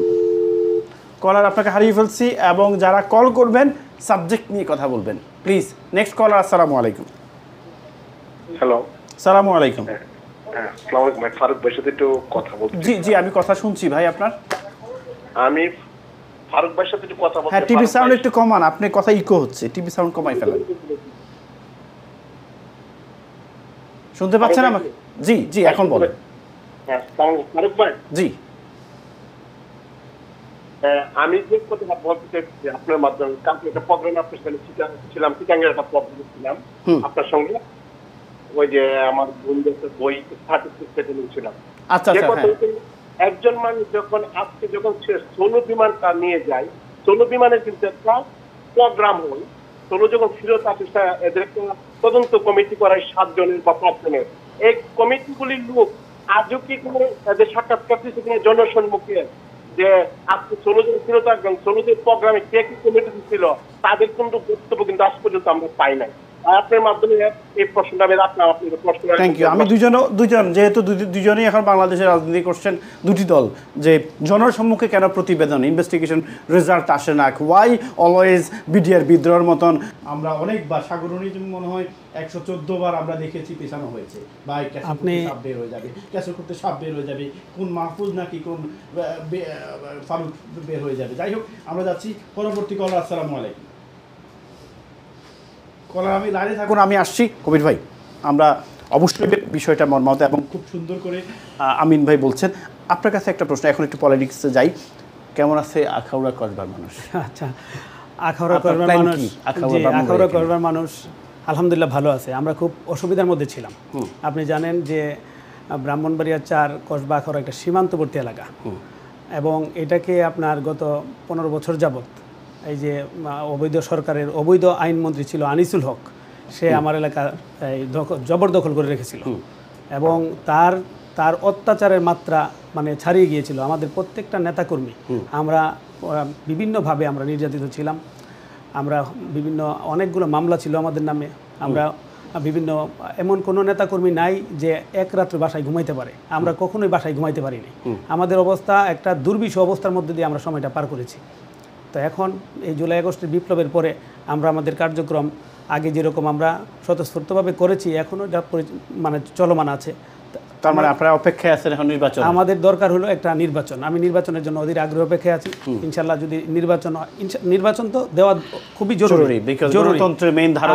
আমি বলবো মানে এই সরকারকে, আপনি একটা জিনিস চিন্তা করবেন, ডক্টর মোহাম্মদ ইউনূস কিন্তু ওয়ার্ল্ডের মধ্যে একটা স্বীকৃত একজন মানে আপনার লোক, জনপ্রিয় লোক, রেসপেক্টেবল পারসন, কিন্তু ওনার যে বডি উপদেষ্টা পরিষদ সবাই তো আর ডক্টর মোহাম্মদ ইউনূস না। তাহলে ওনার এদের যে আপনার ব্যর্থতা, এই ব্যর্থতা কিন্তু ওনার কাঁধে গিয়ে পড়বে। উনি কিন্তু এই দায়ভার এড়াইতে পারবে না। আজকে যে একটা ঘটনা ঘটছে, এই ঘটনার দায়ভার কিন্তু ওনার কাঁধে অটোমেটিক আসবে। উনি কিন্তু ইচ্ছা করলেই দায়ভারটা এড়াইতে পারবে না। তো ঠিক এই আজকে আমি বলবো যে যত দ্রুত সম্ভব উনি একটা নির্বাচনের পরিবেশ করে দেশে নির্বাচনের ব্যবস্থা করে দিয়ে উনি জনপ্রিয়তা যেভাবে ওনার আছে, এই ওনার জনপ্রিয় অবস্থাতেই উনি যেন আবার ওনার অবস্থানে ফেরত যান। তাহলেই কেবল দেশের জন্য মঙ্গল হবে, ওনার জন্য মঙ্গল হবে। আর আমার কসবাঘরের মানুষ, আমরা যেরকম একটা মানে একটা খুব বাজে একটা অবস্থার মধ্যে ছিলাম, এখন আমরা সামনে নির্বাচন আসলে পাবলিক এটা দাঁত ভাঙা জবাব দিবে ইনশাল্লাহ। আমরা জাস্ট অপেক্ষায় আছি। আচ্ছা, ধন্যবাদ আপনাকে। অবশ্যই আমরা চাই যে কসবা এবং আখাউড়ার অর্থাৎ চারের মানুষ তাদের যোগ্য প্রতিনিধি পাক ইনশাআল্লাহ। আমি ব্যারিস্টার সাহেব আপনার কাছে যাচ্ছিলাম, ওনারা তো নির্বাচন চাচ্ছেন। কবির আহমেদ ভূঁইয়া উনি বলছেন যে 16 বছর ধরে ওনারা ভোট দিতে পারে নাই, ভোট গ্রহণ করতে পারে নাই, ভোটের স্বাদ পায় নাই এবং নির্যাতিত হয়েছেন। জামাত কিন্তু নির্বাচন নিয়ে অত তাড়াহুড়া করছে না, সংস্কার নিয়ে তাড়াহুড়া করছে এবং নির্বাচন চায়ও না এখন বিফোর সংস্কার। এটা দুজনের মধ্যে মিল হচ্ছে না। ডেফিনেটলি সম্মানিত উপস্থাপক,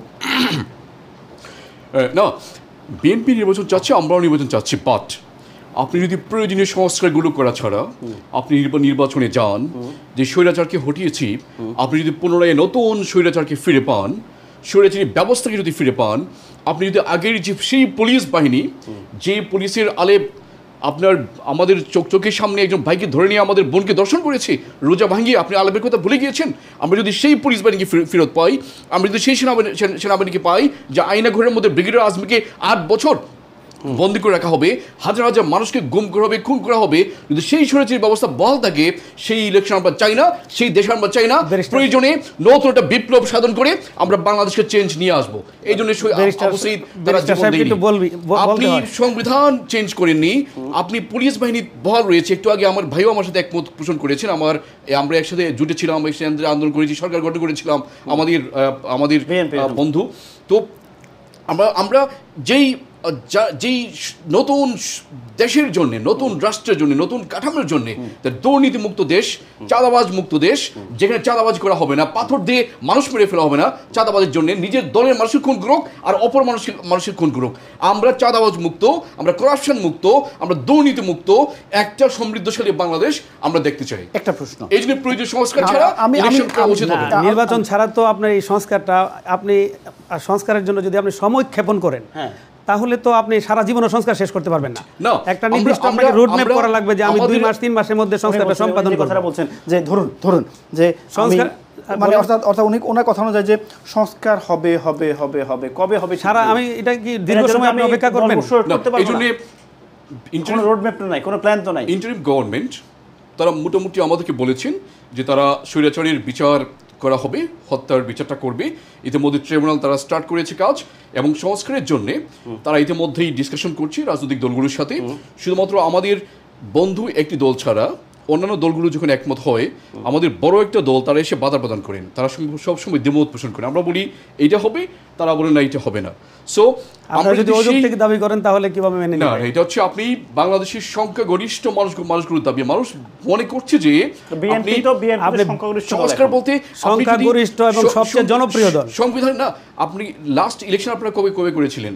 2008 যদি ধরেন যে লাস্ট ইলেকশন করেছিলেন, তো 2008-এর পরে তো কোনো ইলেকশন হয় নাই। আপনার জনপ্রিয়তা আর জাস্টিফাই করতে পারেননি। না, এখন আসেন, এখন জনপ্রিয়তা যাচাই করার জন্য নির্বাচন দরকার। আচ্ছা, আপনার মতে আগামীকালকে নির্বাচন ডিক্লেয়ার করা হলো এবং নির্বাচনের মধ্যে জামাতও দাঁড়াবে, বিএনপিও দাঁড়াবে, আপনার মধ্যে কি সরকার গঠন করবে? আপনি পুলিশ বাহিনীকে সংস্কার করেছেন, কত সময় লাগবে? সংস্কারটা কত সময় লাগবে? টাইম জানতে চাচ্ছেন? কত টাইম লাগবে? আজকে সচিবালয়ের ভিতরে ঢুকে আজকে পুলিশকে পিটানো হয়েছে, যে পুলিশ সাধারণ কিছু ছাত্র ওদেরকে মোকাবিলা করতে পারে না, চিফ মানে পুলিশের এই আন্ডারে পুলিশ তো- আপনি এই পুলিশ ইলেকশন তো এই দিলে সরকারের পরে পুলিশ, এই সরকারের পুলিশ তো- লেভেল প্লেইং ফিল্ড প্রতিষ্ঠা করতে পারছেন না। এই পুলিশ তো এই সরকারের পুলিশ। এই জন্য যতক্ষণ না এই পুলিশ কি সরকারের পুলিশ? ডেফিনেটলি এই সরকারকে আপনারাই সবচেয়ে সাপোর্ট দিচ্ছেন যে তোমরা আর কতক্ষণ থাকো, আর কতক্ষণ থাকো, আর কতক্ষণ থাকো। যতক্ষণ স্ট্রং না করা হচ্ছে পুলিশ বাহিনীকে লেভেল strong প্লেইং করতে হবে, লেভেল strong প্লেইং করতে হবে। প্রতিষ্ঠা না করার পর্যন্ত মানে সেটা করতেছে? মানে এখন স্ট্রং মানে এটা যদি সারা জীবন লাগে, সারা জীবন ভাই। না, ইতিমধ্যে পুলিশ বাহিনীতে 17,000 পুলিশ নিয়োগ করা হয়েছে, 17,000 পুলিশ ট্রেনিং গ্রহণ করছে এবং অসংখ্য পুলিশ নেওয়া হচ্ছে, সেনাবাহিনীতেও সেম করা হচ্ছে এবং জেলে সাজানোর চেষ্টা করা হচ্ছে। আমাদের উপদেষ্টারা কতদিন সময় লাগতে পারে, আপনি কি কোনো ধারণা আছে? চিফ অ্যাডভাইজার উনি একটা ঘোষণা দিয়েছেন, উনি বলেছেন ফেব্রুয়ারি মাসে। আইদার ফেব্রুয়ারি অথবা এপ্রিল। উনি ফেব্রুয়ারি বলছেন। এপ্রিল হোক অথবা এপ্রিল বলে নাই, ফেব্রুয়ারি অথবা বলছেন। ডিসেম্বরে হোক, বলছেন। What ever it is, but কিন্তু আমরা এখন তো চাই জামাত ইসলাম চাচ্ছে না এখন নির্বাচন। না, শুধু জামাত ইসলাম না, জামাত ইসলাম, এনসিপি, ইসলামিক যতগুলো দল রয়েছে বাংলাদেশে সবগুলো দল, শুধুমাত্র আমাদের বন্ধু বিএনপি ছাড়া সবাই চাচ্ছে প্রয়োজনীয় সংস্কার, তারপরে নির্বাচন। কিন্তু এখন আর আমাদের বন্ধুরা চাচ্ছেন কালকে ইলেকশন দিয়ে দেখ, Because তাদের আমরা জনপ্রিয়তা ক্ষমতায় আছে। বসে পড়ি। তারা জনপ্রিয়তা আছে। না, আপনি জনপ্রিয়তা কিভাবে হিসাব করবেন? আপনি লেভেল প্লেইং তাহলে ফিল্ড election প্রতিষ্ঠা দিয়ে মাঠে করবেন। আসেন, আসলে না হিসাব হবে। আপনি যদি জনপ্রিয়তাটা election করার যাচাই হবে আগে মাঠে আসার পরে। আপনি যদি স্বৈরাচার সরকারের মতো এখনই বলে দেন যে আমরা কালকে সরকার গঠন করে ফেলবো, না, এই কথা বলা হয় নাই। এই কথা কেউ বলতেছে না যে কালকে সরকার। আপনি কিভাবে বুঝলেন যে বিএনপি ক্ষমতায় যাচ্ছে?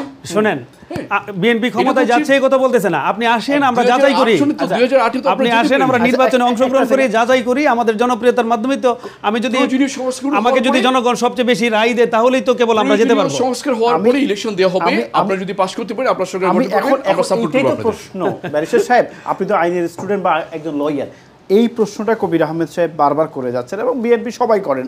প্রশ্নটা হচ্ছে যে আপনি একটু আগে বলছেন রোড ম্যাপটা কোথায়, যে ঠিক আছে আমাদের আজকে এই কাজটা করব, আগামী 10 দিন পরে এই কাজ করব, 15 দিন পরে নির্বাচন দেব, এই যে একটা ফ্রেমওয়ার্ক, সেটা আমরা চাচ্ছি গভর্নমেন্টের কাছে যে আপনারা আমাদের এটা জামাত কি চাইছে না, কখনো? অবশ্যই। জামাত চায় নাই।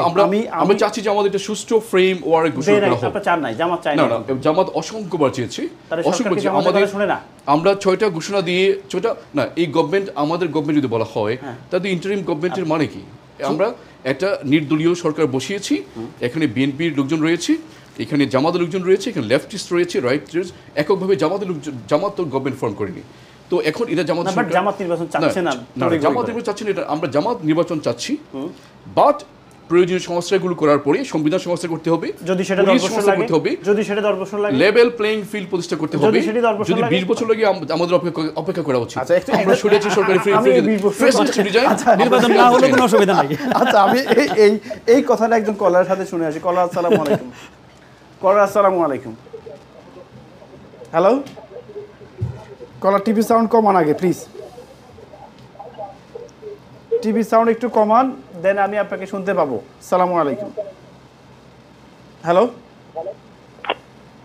এখানে সাউন্ড হচ্ছে। কলার, শুনতে পাচ্ছি না আপনাকে। আমি আপনাকে ধন্যবাদ, আপনাকে ধন্যবাদ। যারা কল করবেন প্লিজ, আমি জানি আপনারা টিভি দেখতে দেখতে কল করেন, যে কারণে আপনারা আমাকে শুনতে পান না। এবং জামাত ইসলাম বলছে যদি 20 বছর লাগে সংস্কার করতে, আমরা 20 বছর থাকতে রাজি আছি। ফেসিলিজমকে আমরা ফিরিয়ে আনতে চাই না। তার মানে হচ্ছে যে আমার কথা যেটা জামাত কি কখনোই নির্বাচন চায় না মনে হচ্ছে? আমি ব্যারিস্টার আমিনকে একটা নির্বাচন চাই, ব্যারিস্টার আমরা চাঁদাবাজ মুক্ত বাংলাদেশ চাই, আমিনকে একটা আমরা প্রশ্ন করি। দুর্নীতি মুক্ত বাংলাদেশ সবাই তো চাই। চায়, আমরা তো একটা শান্তি শৃঙ্খলা সম্পন্ন একটা সুন্দর বাংলাদেশ কিন্তু দেখতে চাই। বাংলাদেশের মানুষ কি জন্য আপনাদের উপরে আস্থা রাখতে পারছে আচ্ছা, না? একটা জিনিস, তাদের উপরে চাঁদাবাজ শব্দটা বলার পরে আপনাদের গায়ে লেগেছে কেন? আপনি কি একটা বিষয় আপনি দেখেন, নিশ্চয়ই আমি আপনার সাথে প্রশ্ন করেন, এটা নিয়ে তর্ক করতে চাই না। আপনি দেখেন কারা চাঁদাবাজি করতেছে, কারা রক কাটতেছে, এই কারা পর্যন্ত ইতিহাসগুলো দেখেন না, এবং এই বর্তমান যে এই কর্মকাণ্ডগুলো ঘটাইতেছে। আপনি আমি এক্সাম্পল দিয়ে আপনাকে বলবো, যদি আমি বলতে চাই। দিনের দুপুরে পাথর দিয়ে মানুষ আপনারা হত্যা করেছেন কিন্তু চাঁদাবাজির জন্য। এই যে লোকটা আপনারা হচ্ছে সারা দেশে হত্যা করেছে সে কি বিএনপির লোক? যে হত্যার শিকার হয়েছে সে বিএনপির লোক। আচ্ছা, আমি যে মেরেছে সে বিএনপির না, লোক। যে নো আপনি যে হত্যার শিকার হয়েছে সে বিএনপির লোক। আপনি আমি একটা কলার সাথে কথা বলে আসি। কলার, আসসালামু আলাইকুম। আসসালামু আলাইকুম ফারুক ভাই। ওয়ালাইকুম আসসালাম। আমরা ছাত্রহলদের পছন্দনীয় নোবেল বিজয়ী ডক্টর মোহাম্মদ ইউনূস আমাদের তত্ত্বাবধায়ক অন্তর্বর্তীকালীন সরকার। আমরা বিশ্বাস করি এখানে লাস্ট ইউনাইটেড নেশনের জেনারেল অ্যাসেম্বলি সংযোগ করছেন সভাতে। আপনাকে ধন্যবাদ। যারা কল করবেন প্লিজ, আমি একটু ইম্পর্টেন্ট বিষয় নিয়ে কথা বলছি। আপনারা এখন হিস্ট্রি বলতে চাইলে দেওয়া যাবে না, প্লিজ। আমার রিকোয়েস্ট থাকবে সংক্ষেপ, টু দ্য পয়েন্ট। পরবর্তী কল, আসসালামু আলাইকুম। আসসালামু আলাইকুম। আসসালামু আলাইকুম। ওয়ালাইকুম আসসালাম। আপনার প্যানেলকে আমার সালাম। জি, শুনতে পাচ্ছেন। খুব সুন্দর প্রোগ্রাম করেছেন ফারুক ভাই, থ্যাংক ইউ। কিন্তু আমি মনে করি আপনার এই যে সময়ে আমাদের দেশে সব দল মত বাদ দিয়ে একটা কি বলে যে ইউনিটি গভর্নমেন্ট একটা তৈরি করে, মানে জাতীয় সরকার। আমরা সিভিলাইজ এখনো হয়েছি না, আমরা সভ্য হইতে আরো 500 বছর। আর এই যে আওয়ামী লীগকে দেখলাম, বিএনপিও দেখলাম, আমরা রুল করছে দেশ লাস্ট 54 ইয়ার, আমরা they are not all fit to rule. এর লাগি আমি মনে করি আপনার একটা ইউনিটি গভর্নমেন্ট, ভালো ভালো লোক খুঁজাই না, শিক্ষিত লোকটুক বসাইয়া দেশটাকে চালানো দরকার। আপনাকে ধন্যবাদ, আপনাকে ধন্যবাদ। এই বিষয়ে কবির আহমেদ ভাই বলবেন এবং ব্যারিস্টার আমিন সাহেব বলবেন যে আমরা একটা ইউনিটি সরকার, জাতীয় সরকার দরকার কিনা, তাহলে গণতন্ত্র কোথায় যাবে, তাহলে কেন আমরা এত বছর যুদ্ধ করছি এটি ভোটের অধিকারের জন্য। যাচ্ছি পরবর্তী কল। আসসালামু আলাইকুম। হ্যালো, আসসালামু আলাইকুম। ওয়ালাইকুম আসসালাম। ফারুক ভাই কেমন আছেন? আলহামদুলিল্লাহ, আপনি কেমন আছেন? আছি ভাই, ভালো আছি। আচ্ছা, আপনার বিএনপির বাইরে আমি একটা প্রশ্ন করতে চাই। শুনতে পাচ্ছেন? যে বর্তমান যে সরকারটা, এই সরকারটা তো বিএনপির গঠিত এবং বিএনপির এটার সম্পূর্ণ বেনিফিটের। আচ্ছা, কিন্তু সরকারটা যাওয়ার পরে 72 ঘন্টা পরে যে আজ পর্যন্ত তারা এখানে কন্টিনিউ সরকারের বিরোধিতা করতে আসছে। আর যে যতগুলা লোক, যতটা পলিটিক্যাল পার্টি আছে, প্রত্যেকে একটা সম্মতিক্রমে তারা দেশের চিন্তা করিয়া এই যে ডক্টর ইউনূসের এখন সরাসরি কোনো বিরোধিতা করতেছে না। ডক্টর ইউনূস হইলেন একজন আজটা ওয়ার্ল্ডের একজন সম্মানী মানুষ। এই সম্মান তারা প্রত্যেকটা পার্টি দিতেছে, কিন্তু বিএনপি দিতেছে না। আর আসলে এই সরকার তো বিএনপির সাপোর্টার এবং বিএনপি যতটুকু ফায়দা। আচ্ছা, আমি আপনাকে সহজ করে দিই। আচ্ছা বলুন তো, যদি এটা বিএনপি সরকার হয় তাহলে বিএনপি নির্বাচন চাচ্ছে, তারা তো তাহলে ওই আমরা 90 দিন বলি না, যে 90 দিনের মধ্যে নির্বাচন দিতে হবে, এত দিনের মধ্যে ম্যানিফেস্টো ডিক্লেয়ার করতে হবে, উইথড্র করতে হবে, তাহলে তো বিএনপি তো বারবার ডিসেম্বরের নির্বাচন চাইছে। বাট এই জিনিসটা আমি ফারুক ভাই এটা করতেছি যে বিএনপি সবসময় ভুল হয়ে যাইতেছে, সব সময় ভুল, এখনো ভুল করতেছে। আমি আপনাকে কি বুঝাই? জি, আমি আপনাকে, আপনি বলছেন বিএনপির সরকার, যদি বিএনপি সরকার হয় তাহলে এই সরকার বিএনপির প্রত্যেকটা কথা শোনা উচিত না?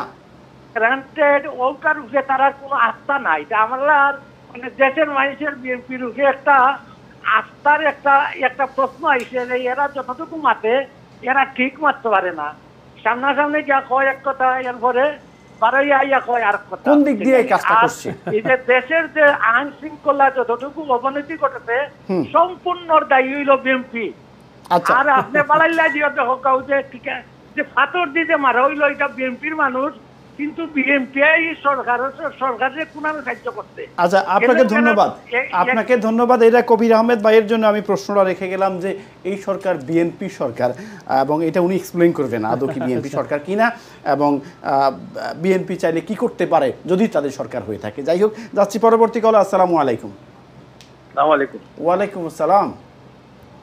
আপনার বিএনপি নেতা যেটা বলছেন, শুধু নির্বাচন চায়।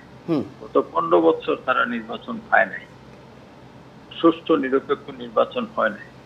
সেকেন্ড, ফার্স্ট, ওরা ডেমোক্রেটিক ইনস্টিটিউশন যদি নিরপেক্ষ গ্রহণযোগ্য না হয় তাহলে কিভাবে গ্রহণযোগ্য নির্বাচন হবে? তারা তো এই কথাটা বলে না। যেমন এক্সাম্পল ভারতে পশ্চিমবঙ্গে যখন নির্বাচন হয় 16 বার মোদি ভিজিট করেছে, কিন্তু রেজাল্ট গেছে এই মোদির বিরুদ্ধে। কারণ তাদের ইলেকশন কমিশন, প্রশাসন সবই নিরপেক্ষ ছিল। আমাদের দেশে যদি নিরপেক্ষ না হয় ডেমোক্রেটিক ইনস্টিটিউশন, তাহলে কিভাবে? জি, আপনার সাথে আমি একদম 100% একমত। আপনার সাথে আমি একদম একমত। আমি বিশ্বাস করি কবির আহমেদ সাহেব একমত হবে, জামাতও একমত হবে। প্রশ্ন হচ্ছে এই যে নিরপেক্ষ ইনস্টিটিউশন, নিরপেক্ষ পুলিশ, নিরপেক্ষ নির্বাচন কমিশন সব কিছু তৈরি করার জন্য আমরা কি আমৃত্যু সংগ্রাম করতে হবে, নাকি একটা রোড ম্যাপ দেওয়া যাবে? অফকোর্স সময় দিতে হবে তাদের। শুনেন, তাদেরকে সময় দেন, এটা সময় তো কত সময় দিয়েছে, এটাই করেন, ওনাকে জিজ্ঞেস করেন। নির্বাচনের জন্য এটা করা সম্ভব। আপনি তো আমি বিশ্বাস করি আপনি পলিটিক্স একটু রিসার্চ করেন। আপনার কি মনে আছে যে আমরা যখন শাহাবুদ্দিন সাহেব, ইয়াজউদ্দিন সাহেব, প্রখরউদ্দিন সাহেব সব উদ্দিনদেরকে যখন ক্ষমতা দিয়েছিলাম তখন সেই ক্ষমতার টাইম ছিল 90 দিন, মনে আছে আপনার? 90 দিনের মধ্যে তত্ত্বাবধায়ক সরকারের অধীনে বিচারপতি শাহাবুদ্দিন আহমেদ সাহেব একটি নির্বাচন দিয়েছিলেন। তাহলে 1 বছর হয়ে গেছে, 1 ইয়ার। 5th অগাস্ট থেকে স্বাধীন হয়েছি আমরা, নতুন স্বাধীন আর কি। আজকে আরেকটি 5th of August knocking the door. তাহলে এখনও কি আমরা এই এই এই এই স্ট্রাকচারটা তৈরি করতে পারি নাই?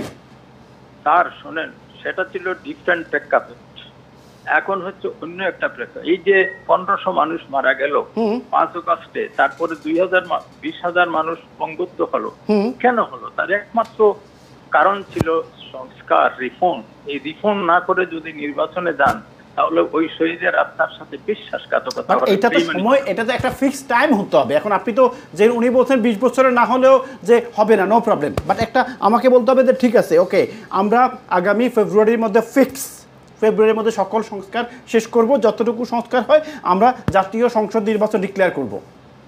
এইটাই তো বিএনপির সমস্যা। শুনেন, বিএনপির সমস্যা এটাই, তারা বলতেছে ন্যূনতম সংস্কার করে নির্বাচন, তারা নির্বাচন ছাড়া কিছু বুঝে। আচ্ছা, ধন্যবাদ আপনাকে, ধন্যবাদ। আমি এই প্রশ্নগুলো রেখে গেলাম আমাদের জনাব কবির আহমেদ ভূঁইয়া ওনার কাছে। আমরা ছোট্ট একটা ব্রেকে যাব, ব্রেক থেকে এসেই যে সংস্কারের বিষয়ে কথা বলছেন, এই বিষয়ে আমরা কথা বলবো। এবং ব্যারিস্টার আমিন সাহেবও অনেকগুলো বিষয়ে কথা বলছেন, যারা লাইনে বসে আছেন আপনাদের সাথেও কথা বলবো। তার আগে ছোট্ট একটা বিজ্ঞাপন, বিরতিতে যাচ্ছি।